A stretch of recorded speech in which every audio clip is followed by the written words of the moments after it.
about the DAV. We'll be playing more of Gary Sinise, and if you're with us up in Oshkosh at the end of this month, Oshkosh, Wisconsin, home of the world's largest aviation celebration, the EAA convention, Gary Sinise and the rest of us will be there. Thank you so much for being here. Now, it's time to go from stealth bomber and formation teams to the Apache helicopter, the AH-64 Rob Ryder. Yes, indeed, Danny Clisham. Boeing built it, initially McDonnell Douglas. It's a new kind of soldier, bringing a powerful punch to a video game style battlefield with electronic aiming devices, Hellfire missiles, and a rapid fire cannon. A crew of 2, Danny Clisham, and the pilot sits in the back. All right, now look at the unusual landing gear. This airplane had a competition against a Bell helicopter, and it was the landing gear on this AH-64 as well as the 4-bladed rotor and 4-bladed tail rotor that actually allowed it to win the competition over the Bell helicopter, the AH-63. And it was because the landing gear on the competition helicopter, the Bell helicopter, was a bit precarious. Now, as we see this, I want you to look at the top of the rotor. This is the Longbow Apache. That is a special radar on top, which enables the helicopter literally to barely peek above the trees, expose only that radome, get a picture of the enemy, and then allow its potent weapons, including that chin turret, to help destroy the enemy. And that chin turret is really something.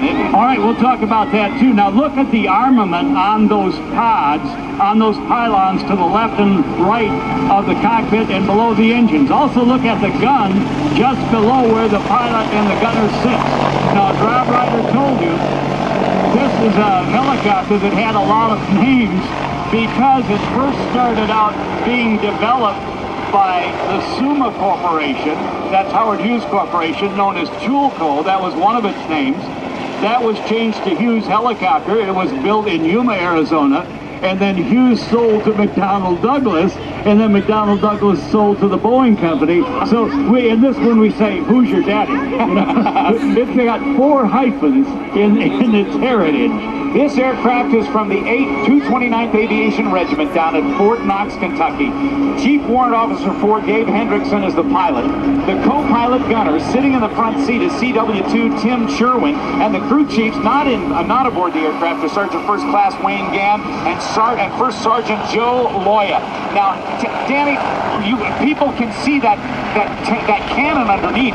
It's actually turning, and it is a first look, first shot kind of cannon, because wherever that gunner looks, that's where the gun looks. Isn't that amazing? You turn your head left and you want to shoot, that's where the camera will follow your vision. Now, Rod told you 2 people in the cockpit. You can see it. Yeah, the gun is now turning, and it is being driven not towards us. Thank you very much.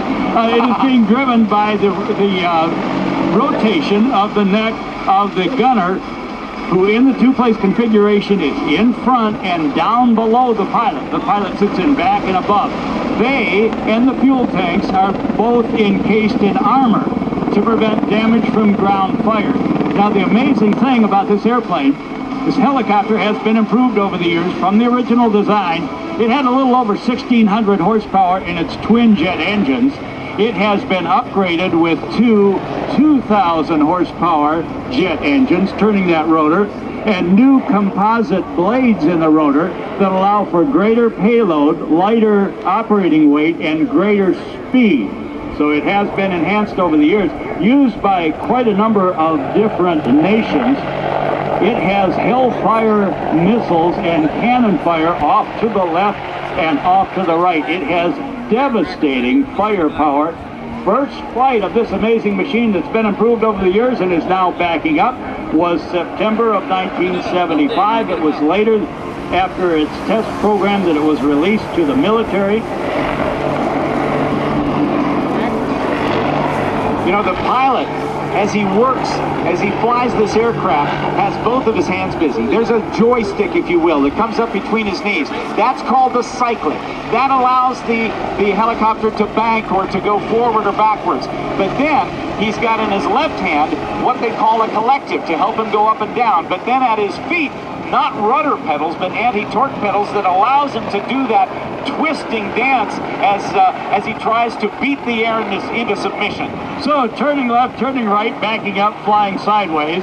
This helicopter, the AH-64, designed to endure frontline environments, to operate during day-night in a diverse weather condition using avionics and electronics such as the target acquisition and design system, pilot night vision system, passive infrared countermeasures, global positioning system, and integrated, that's that magical helmet, the integrated helmet and display sight system. That's again where you turn and that's where you shoot. You turn your head, you shoot there. So it is all triangulated from different positions, and that's what sets the gun towards the enemy. That chain gun that we see under the chin, under the nose of the helicopter, fires 30-millimeter shells. Those are huge, and they have 1,000 rounds capable in there. That's a lot of firepower in that. Plus, it can carry up to 16 AGM-114 Hellfire laser-guided missiles and up to 76 unguided folding fin rockets. Man, if you want to spray a target, those things have been around for a long time and they're still effective. And the consequence of all of what Rob said is the devastating effect they had on the enemy's helicopters during the various desert battles. It is a tank fighter, that is, that's damage to the enemy's tanks. And other things we want to tell you about it, it can take a licking and keep on ticking. In some cases, the AH-64, like the one you're looking at now, took damage in battle. It got its crew members home safely. But once home, it was rendered unrepairable. It was in fact junked, yet it still got the crew members home despite being crippled to the point it's never worth repairing it ever again. Yeah, it's actually designed to withstand 23-millimeter cannon fire, and the cockpit can withstand hitting the ground at a 1/2 foot per second. That's 6 inch per second, or I don't know, let's see, that's hundreds of feet per minute descent rate. That's slamming down on the ground, and it'll still protect these guys. It also uses a superheated ceramic block to deceive enemy heat-seeking missiles. So that again, further protection for the crew of the AH-64 Longbow Apache. Cruise speed approximately 165 miles an hour, about 3 miles per minute. And a rate of climb initially, a very impressive 2,500 feet a minute rate of climb from those twin 2,000 horsepower jet engines driving that four-bladed, relatively new composite rotor. Now, if you look at it as it's sitting there, the rotor looks flat. As the pilot pulls up on the collective, you'll see the angle of the blades change, and you'll actually see the rotor begin to cone up as it supports the nearly 11,000-pound weight of the helicopter. Pushing the cyclic forward, he gets into a ground taxi, and to watch that rotor cone there a little bit as he begins to lift off the ground. Again, in the crew, flying the airplane, Chief Warrant Officer 4 Dave Hendrickson and CW2 Tim Sherwin. The helicopter being used by our allies around the world, including the Royal Saudi Air Force, the country of Singapore, United Arab Emirates, used by our friends in the United Kingdom, of course used here by the United States Army in the United States, used by Egypt, Greece, Israel, Japan, Kuwait, and the Netherlands, all utilizing the AH-64 successfully. There's the climb rate that's so very impressive, just about straight up in the air.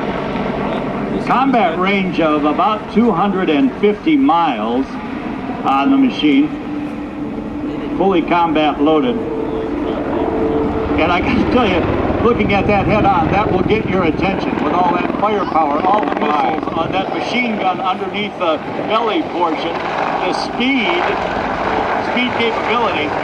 we're talking about the cruising speed, but it has a VNE, or never exceed speed, that is pretty impressive as well. About 230 miles per hour. Not too shabby for a helicopter. No, and without getting into a whole lot of physics discussions, you get much farther and there's something called retreating blade stall that'll cause you some problems. The Apache was first used in combat, according to records, back in 1989. It was used then during Operation Just Cause. That was the invasion of Panama. One more interesting thing for me about that chain gun that's under there. I said it carried 1,200 rounds, 30mm cannon. It spits out those shells at a rate of 625 shots every minute. Hovering a helicopter is kind of like standing on a beach ball and rubbing your head and patting your tummy all at the same time. As you're looking at the firepower and the rotors, again, check out that aft-facing slanted gear. That actually added to the success of the AH-64. Built again at various times, starting out with the Howard Hughes Suma Corporation, then changing the name to Hughes Helicopter, then being acquired by Douglas Company, and finally now carrying the banner of the Boeing Company after mergers and acquisitions.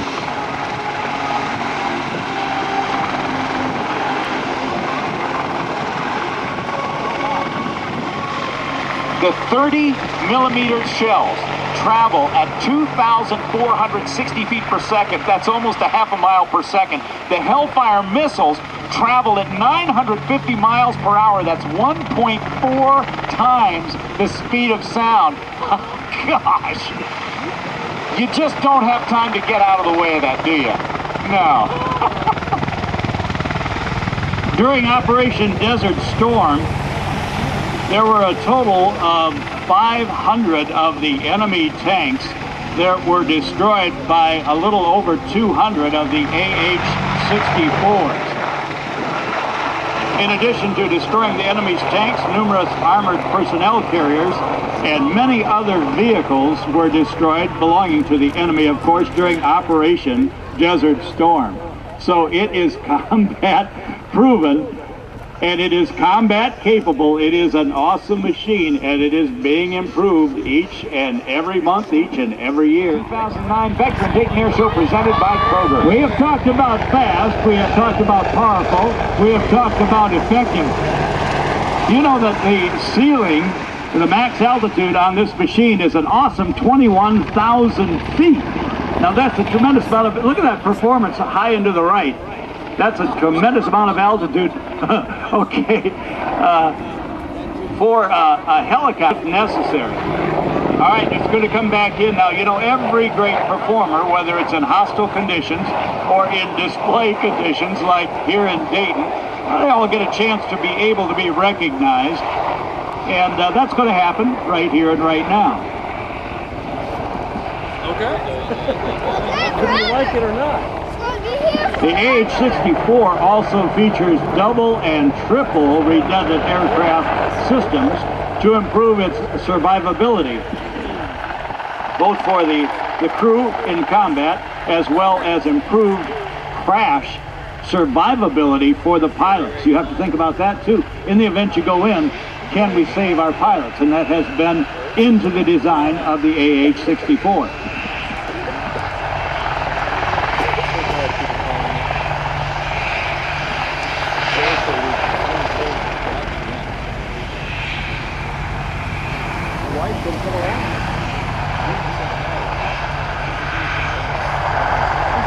Goodrich Corporation is proud of the 2009 Vectren Dayton Airshow and the United States Air Force Thunderbirds Air Demonstration Squadron. The Thunderbirds F-16 Fighting Falcon aircraft are equipped with Goodrich high-performance wheels and carbon brakes produced at the Troy, Ohio Aircraft Wheel and Brake Facility.